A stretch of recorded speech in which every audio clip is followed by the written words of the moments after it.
Então, voltando aqui com a quarta aula da disciplina Nova Aliança. Como sempre fazemos, aqui uma pequena retrospectiva. Na primeira aula nós falamos sobre as cláusulas da Nova Aliança. Mostramos ali que, como toda aliança, a Nova Aliança também tem cláusulas e elas são inteiramente cumpridas por Deus, cabendo a nós apenas crer. Na segunda aula nós falamos sobre o confronto, as grandes diferenças que existem entre elas e que não tem como misturá-las, são como água e óleo. Na terceira aula nós falamos sobre justificação apenas, repito, apenas pela fé. E na quarta aula fica a pergunta então, pecador ou justo? E aí, você é pecador ou você é justo? Vamos falar um pouco sobre isso nessa aula, amém? Mas antes vamos orar. Senhor, no nome de Jesus, eu peço que o Senhor nos ajude aqui, nos traga entendimento sobre essa disciplina, sobre essa aula, que diminua nós e cresça o Senhor, e nós queremos repreender tudo aquilo que é contrário à Tua vontade, à nossa mente. Queremos levar a nossa mente cativas ao Senhor Jesus e receber tudo que o Senhor quer derramar nesse tempo. E é por isso que nós já agradecemos em nome de Jesus. Amém. Amém?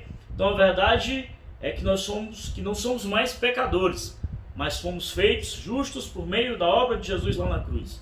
Então quando um novo convertido ouve isso, isso levanta um questionamento, na mente dele, tipo, mas como assim que eu não sou pecador se eu ainda peco? Para entender melhor isso, primeiro precisamos entender a definição do pecado. Entenda, essas perguntas são legítimas e para entender essa verdade precisamos entender a definição de pecador. Então, não podemos ler a palavra de Deus usando definições de outros livros, mas a Bíblia, ela se auto-explica. Se você consultar simplesmente um dicionário, você vai ler que pecador é aquele que comete pecado. Porém, a definição bíblica para pecador é diferente. Pecador é aquele que tem a natureza do pecado, a semente do pecado. Uma questão de natureza. Então, alguém que tem a velha natureza, mesmo que ainda não cometeu nenhum pecado, ele é um pecador. Nós nascemos pecadores por causa da nossa natureza, por causa da semente adâmica. Você quer ver um exemplo? Pega uma criança pequenininha, e você deve ter exemplos na sua família, filhos, sobrinhos. Quando ela é pega fazendo algo errado, a primeira atitude que ela tem, pequenininha, 3, 4 anos, talvez até menos, é qual? É esconder. Mas por que ela esconde? Se ninguém ensinou para ela que era errado. É por causa da sua natureza pecadora. O homem por natureza, o homem sem Jesus, ele é pecador. Porém, a Bíblia diz que nós somos justificados em Cristo Jesus. Então, nós não somos pecadores somente porque pecamos. Somos pecadores por causa da semente pecaminosa de Adão. Uma vez em Cristo Jesus, saímos da condição de pecadores e passamos a ser justificados. Ainda cometemos erros. Ou seja, ainda que a gente peque, não somos pecadores. Por causa de quê? Por causa da nossa nova natureza. Então, nós nos tornamos pecadores quando Adão pecou. Ele era o nosso representante. E por causa do pecado dele, nós nascemos pecadores. Lembra lá da primeira aula, quando nós falamos do princípio do representante? Nosso representante diante de Deus pecou. Então, por isso, todos nós pecamos. Então você dirá, mas isso não me parece justo. Um peca e todos se tornam pecadores. Parece ser justo para você? Por causa do pecado de uma única só pessoa, todos terem se tornado pecadores? É justo para você? Aos olhos humanos, não, com certeza. Mas veja bem, Jesus nunca cometeu pecado. É justo então que ele tenha levado todo o pecado da humanidade sobre si? Aos nossos olhos isso também não é justo. Mas a justiça de Deus é diferente da nossa, amada. Então, Romanos 5,19 diz, porque, como pela desobediência de um só homem, muitos se tornaram pecadores, assim também, por meio da obediência de um só, muitos se tornaram justos. Oh, aleluia! Oh, glória a Deus! Por causa de Jesus nós somos justificados. Então, pela desobediência de um, todos se tornaram pecadores. Mas Deus é justo e aplica o mesmo princípio à justiça.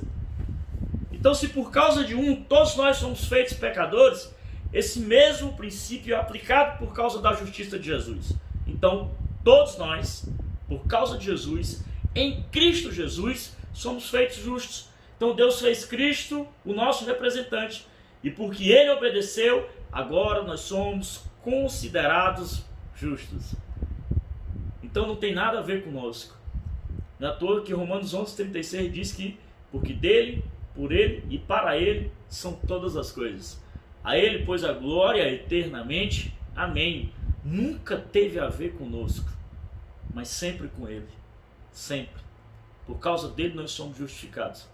Por causa dele, por causa da presença dele em nós, saímos da condição de pecadores para a condição, aliás, para a posição de justificado. Vamos falar um pouco sobre isso nas próximas aulas. Então nós somos justificados, amados. Então eu não precisei pecar para me tornar pecador. Também não preciso obedecer para ser feito justo. Então, mas como é que isso acontece? Eu não preciso fazer nada? Sim, precisa. Você precisa crer. Você crê? Eu creio que você crê. É uma obra exclusiva de Deus, amado. Lá em 2 Coríntios 5:21 diz, aquele que não conheceu o pecado, ele o fez pecado por nós, para que nele fôssemos feitos justiça de Deus. Houve uma troca no Calvário, Deus pegou o seu pecado e imputou a Cristo. Mas nessa troca ele pegou a justiça de Cristo e colocou sobre nós. Então confie nessa troca. É por isso que hoje dizemos que somos justos. Ainda podemos pecar? Sim, mas já não somos pecadores. Assim como posso fazer pães e nem por isso ser um padeiro. Entendeu? A diferença entre posição e estado. Veja bem que isso é muito importante, mas extremamente importante para você lidar com as acusações do inimigo. Quando você entende essa diferença, meu irmão, eu vou lhe dizer, é poderoso demais. Isso anula muita seta inflamada. Então precisamos entender que existe uma diferença entre posição e estado. O nosso estado muda todo dia, mas a nossa posição permanece sempre a mesma. Então, uma coisa é a minha posição, a outra coisa é o meu estado. O meu estado nem sempre é bom. E o seu também. Tem dia que nós estamos bem e tem dia que nós não estamos tão bem. Então, o nosso estado, ele oscila. Não é assim com você? Às vezes você acorda e não se sente tão bem. Às vezes as lutas são grandes, né? E isso, né, acaba lhe levando para uma condição, né, de, às vezes, até duvidar do amor de Deus. Por quê? Porque o seu estado muda. Agora, quer ver você não duvidar nunca do amor de Deus? É quando você entende a sua posição, que é imutável. A sua posição de filho, amado, justificado, santificado, ela nunca vai mudar. O estado muda, a posição não. Amém? Então uma coisa é a nossa posição, a outra coisa é o nosso estado, que é momentâneo. A nossa posição diante de Deus já foi estabelecida. A sua posição como justo, santo, inculpável, e sua opinião positiva a seu respeito, que resulta em louvor e honra, nunca muda. Então se a posição não muda, e o seu estado sim, às vezes você se sente entusiasmado, outras vezes fica deprimido. Não é assim. Todos nós não somos assim. Há momentos que você fica nervoso, há outros que você está de bom humor e cheio de alegria. Como você percebe, o seu estado é flutuante e transitório, mas a sua posição diante de Deus é permanente e é eterna. Amado, creia que a sua posição nunca vai mudar diante de Deus. Creia que o amor de Deus por você também nunca vai mudar. Ele nunca vai ser menor e não tem condições de ser maior do que já é. Independente das circunstâncias, independente dos seus sentimentos, independente de como estão as suas emoções, a sua posição não muda. A sua posição não muda. Então é dessa forma que você deve avaliar. Então sempre se avalie com base na sua posição, nunca com base em seu estado momentâneo. Vou dar aqui um exemplo.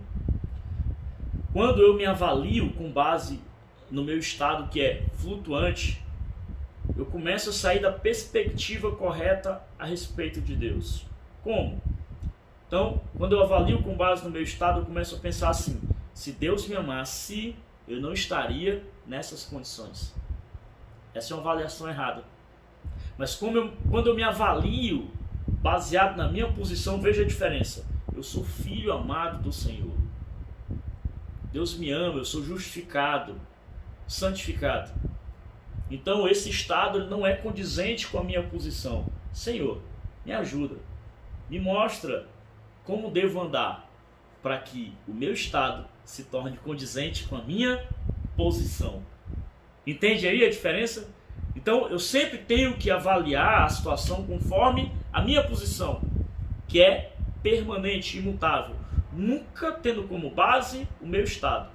Porque se a base é a minha posição, eu vou buscar em Deus as respostas, as direções que eu preciso para que meu estado se torne condizente com a minha posição.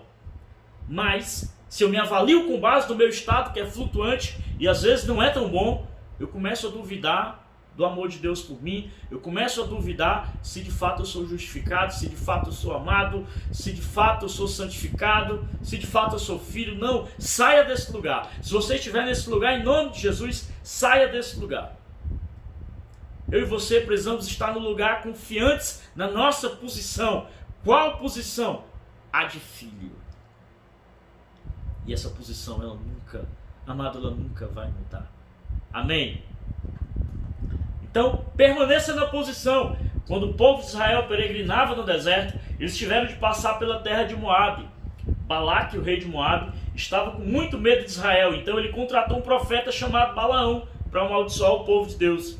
Mas Deus não permitiu que Balaão amaldiçoasse seu povo. E Balaão é obrigado a fazer algumas afirmações extraordinárias. A primeira delas, ele diz que Deus já abençoou Israel e isso não poderia ser revogado. Meu irmão, a Bíblia diz que em Cristo Jesus nós somos abençoados com toda sorte de bênçãos nas regiões celestiais. Isso nunca pode ser mudado. A sua posição nunca pode ser mudada. Então não adianta que as pessoas falem a seu respeito. Não adianta que palavra negativa seja liberada sobre você. Isso não vai atingir você, porque a sua posição não muda. Então, eis que para abençoar recebi ordem e ele abençoou. Não posso revogar. Não viu iniquidade em Jacó, nem contemplou desventura em Israel. O Senhor, o seu Deus, está com ele. No meio dele se ouvem aclamações ao seu rei. Números 23, do 20 ao 21. No verso 21 ele diz que o Senhor não viu iniquidade em Israel. Veja que afirmação poderosa. Imagina só, na nova aliança, Deus diz que não lembra mais do seu pecado. Satanás vai te acusar e Deus olha para ele e diz: eu não lembro disso. Ou seja, ele não vê mais iniquidade em você. Então essa é a nossa posição na aliança. Das nossas iniquidades, ele não se lembra mais. Então Deus não diz que não havia pecado em Israel. Ele apenas diz que não vê. Cometemos pecados. Erramos. Nós temos um Jesus que habita em nós, o Espírito Santo que está em nós, que nos justifica, que nos traz direção, que nos traz a certeza que somos amados. Romanos 8,16 diz que o Espírito de Deus testifica ao nosso espírito de que somos filhos. Ponto. Você é filho amado. Você é justificado. É dessa posição que você deve orar. É confiado na sua posição. Nunca, repito, nunca em seu estado. Então, sabe por que Deus não viu iniquidade lá em Israel? Porque no meio do acampamento estava o tabernáculo e nele havia o altar de bronze que apontava para onde? Para a cruz. E todos os dias o cordeiro era imolado nele, lembrando-nos do nosso Senhor Jesus. Sabe por que Deus não vê iniquidade em você? Porque Jesus habita em você. Porque você é revestido dele. Então quando Deus olha para você, ele enxerga Cristo. E aí ele não consegue ver o pecado. Por quê? Porque você está escondido em Jesus. Isso é obra dele. Deus quis assim. Isso faz parte do plano de redenção. O amor de Deus te justificou. Meu Deus, como isso é poderoso. Como isso traz segurança, como isso traz entendimento acerca daquilo, do tamanho da graça que foi derramada sobre nós. Então nunca esqueça do amor de Deus por você e de que você é justificado e não pecador. Você é justo diante de Deus. Então a sua posição hoje é em Cristo. Estando em Cristo, Deus, quando olha para você, vê Cristo, que não tem pecado. Uma vez Deus disse que somos perdoados e justificados, uma vez que Deus disse que somos perdoados e justificados em Cristo, isso não pode ser mais revogado. Isso não vai mudar, amado. O inimigo vai lhe acusar, vai querer te lembrar do teu passado, das coisas que você já fez. Quando você errar e tropeçar, o inimigo ele vai vir com o dedo rijo em sua direção. Mas sempre lembre de declarar: eu sou justiça de Deus em Cristo Jesus. Amém? Então, já que eu não me avalio conforme o meu estado, mas sim conforme a minha posição, eu devo ignorar o meu estado de maneira nenhuma. Jamais ignore o seu estado. Julgue seu estado com base na sua posição, porque eu estou próximo de Deus, sou justo aos olhos de Deus pelo que Cristo fez, porque eu sou altamente favorecido no amado. Eu posso pedir a Deus que me ajude a tratar com os momentos ruins. Então eu não posso ignorar o meu estado.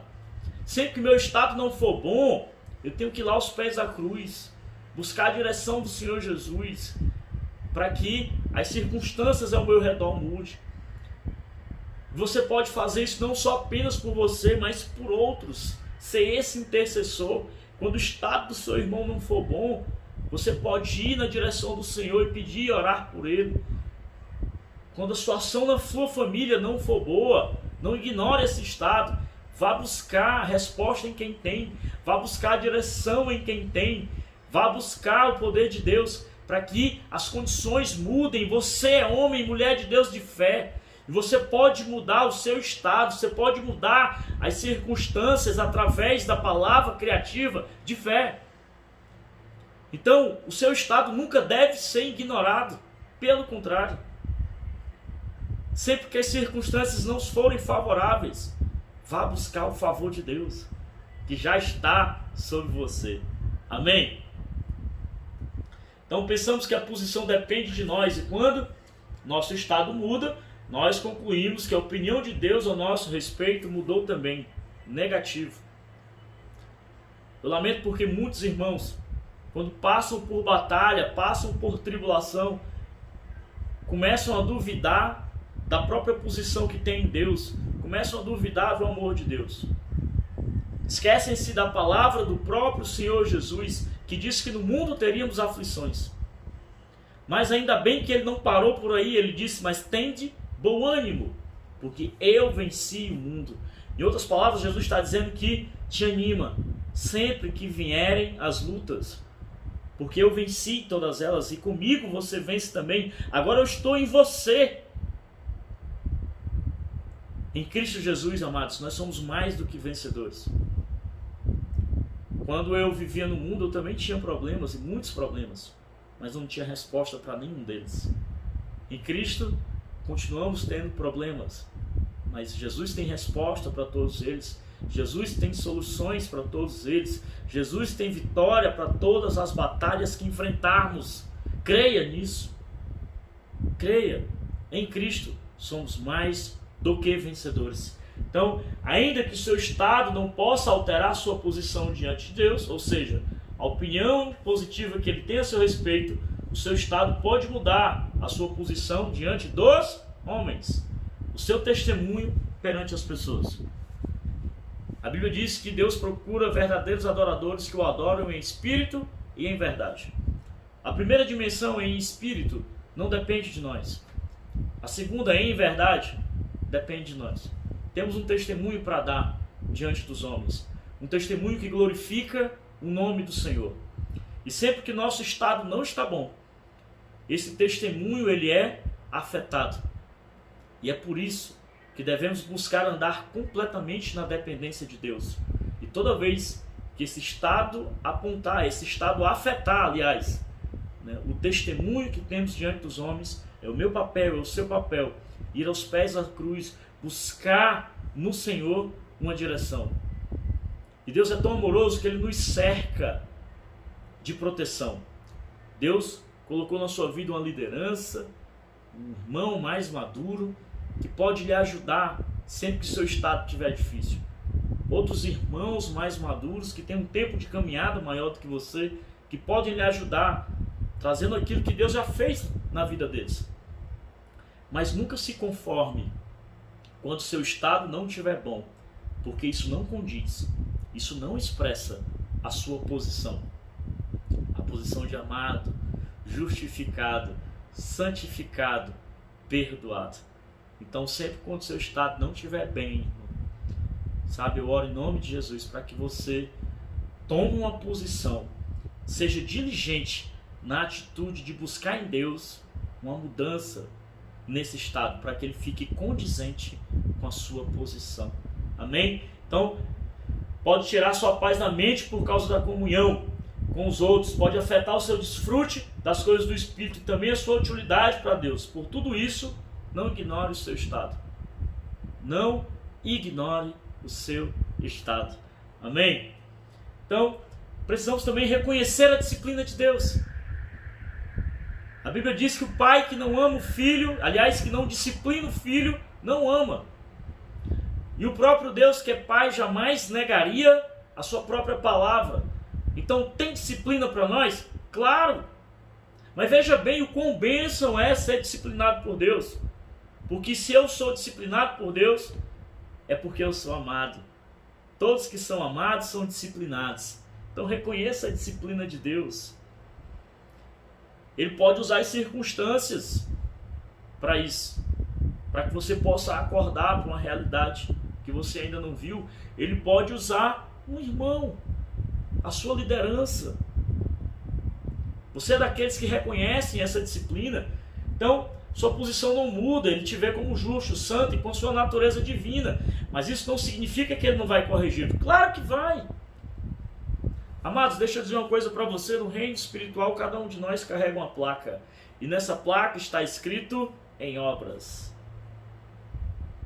Deus não deseja mudar a nossa personalidade, esse seu jeitão aí, foi Deus que deu, é o que te faz único, especial, mas é desejo dele mudar o nosso caráter, nos conformar à imagem e semelhança do seu Filho Jesus. Eu garanto a você que para que isso aconteça, ele precisar nos levar para uma condição difícil, ele vai fazer. Porque Deus atua no propósito. O propósito dele é que sejamos a imagem e semelhança do seu Filho Jesus. A Bíblia diz isso, que ainda chegaremos na maturidade do filho varão. Então Deus vai usar circunstâncias, Deus vai usar as pessoas, Deus colocou o seu Espírito dentro de nós para nos trazer revelação a respeito da palavra, para nos constranger, para nos ensinar. Então reconheça essa disciplina. A Bíblia diz que aquele que endurece a cerviz, falando do orgulhoso, é violentamente abatido. A Bíblia diz que Deus resiste aos orgulhosos, porém dá graça aos humildes. Reconheça essa disciplina. É para o seu bem. É uma expressão do amor de Deus. Lembra do texto? A Bíblia diz lá em Provérbios, o pai que não corrige, o filho não ama. Porém Deus lhe ama demais. Toda vez que for necessário, ele vai te corrigir. Quando Deus nos submete a uma correção, ele não quer nos matar.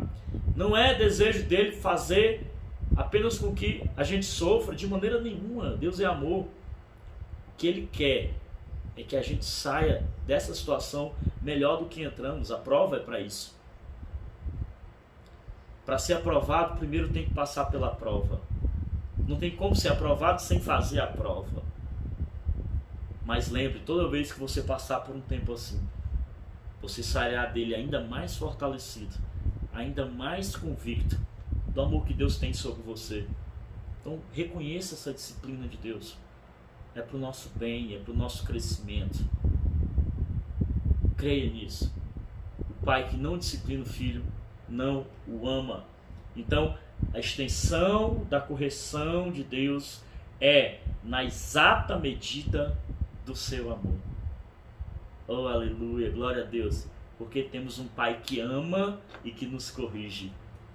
Então, Deus, porém, não vai corrigi-lo lhe mandando doenças ou dando um acidente de carro. Tem gente, antigamente, se eu levava uma topada, eu ficava me perguntando o que eu tinha feito de errado. Não, essa não é a forma de Deus corrigir você, nem a mim. Trazendo tragédias ou doenças. Deus nunca age como um pai abusivo, nunca. Lá em Hebreus 12, do 5 ao 9, diz assim, ó: Estais esquecidos da exortação que, como filhos, discorre convosco, filho meu, não menosprezes a correção que vem do Senhor, nem desmais quando por ele és reprovado. Porque o Senhor corrige a quem ama e açoita todo filho a quem recebe. É para a disciplina que perseverais. Deus os trata como filhos, pois que filho é que o pai não o corrige? Mas, se estáis sem correção, de que todos têm se tornado participantes, logo sois bastardos, e não filhos. Além disso, tínhamos os nossos pais segundo a carne, que nos corrigiam, e os respeitávamos, não havendo de estar em muito maior submissão ao Pai Celestial, e então viveremos?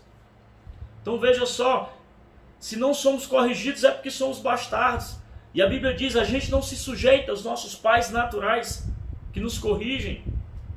Então não devemos se sujeitar ainda mais ao nosso Deus Pai. Aceite essa correção. Reconheça essa correção. É bênção para você, amado. É bênção para sua casa. Então, não devemos desprezar a correção de Deus sobre nós. E lembre, você não é mais pecador, você é justo. Não porque você não peca, você é justo porque hoje você tem o DNA do Senhor Jesus. A natureza perfeita de Deus habita em você.